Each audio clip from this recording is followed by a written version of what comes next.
सरसकट कर्जमाफीसाठी मंचरमध्ये शेतकऱ्यांचे आंदोलन, कर्जमाफीच्या GRची केली होळी।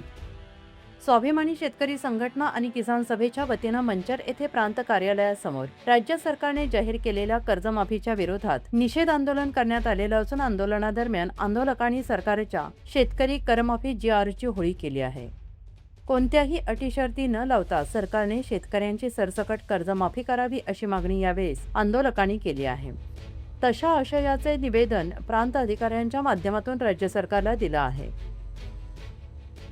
संबंध राज्यभरात आज फसव्या कर्जमुक्तीच्या विरोधात शेतकरी रस्त्यावर उतरलेत आणि 2 जूनचा जो शासन निर्णय आहे त्याची होळी रस्त्यावर केली जाते। आमचं स्पष्ट म्हणणं असं आहे की हा जो काही कर्जमुक्तीचा शासन निर्णय काढलाय याच्यातून लाखो शेतकऱ्यांना या कर्जमाफी योजनेपासून वंचित ठेवणारा शासन निर्णय आहे। शासनाने कुठल्याही अटी शर्ती विना सरसकट कर्जमाफी केली पाहिजे ही आमची सगळ्यांची मागणी आहे।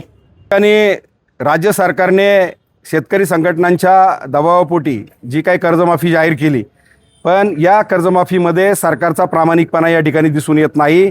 अनेक अटी शर्ती लावून या ठिकाणी अनेक शेतकऱ्यांना या कर्जमाफीपासून वंचित ठेवण्याचं पाप या राज्य सरकारने या ठिकाणी केलेलं आहे। आणि आमचं म्हणणं असं आहे की कुठल्याही अटी शर्ती न लावता या ठिकाणी सरसकट शेतकऱ्यांना कर्जमाफी दिली गेली पाहिजे। उद्योगपतींचं कर्ज मात्र माफ करताना तुम्ही कुठली अट शर्त त्या ठिकाणी लावली नाही आणि कष्ट करणाऱ्या आमच्या शेतकऱ्याला जर तुम्ही अटी शर्ती लावून या ठिकाणी काही शेतकऱ्यांना वंचित ठेवण्याचं पाप जर करणार असाल तर याला आमचा कडाडून विरोध आहे। आणि आमचं राज्य सरकारला या ठिकाणी सांगणं आहे की तुम्ही तातडीनं या तुमच्या निर्णयामध्ये बदल करून सरसकट कर्जमाफी द्या, कुठल्याही अटी शर्ती त्यामध्ये ठेवू नका। आणि या मागणीसाठी आज शासन निर्णयाची होळी करून आम्ही या सरकारचा या ठिकाणी निषेध केलेला आहे। शासनाने याची दखल घेऊन तातडीनं नव्यानं शासन निर्णय पारित करून सरसकट कर्जमाफी सर्व शेतकऱ्यांना द्यावी ही मागणीसाठी आम्ही या ठिकाणी हे आंदोलन केलेलं आहे।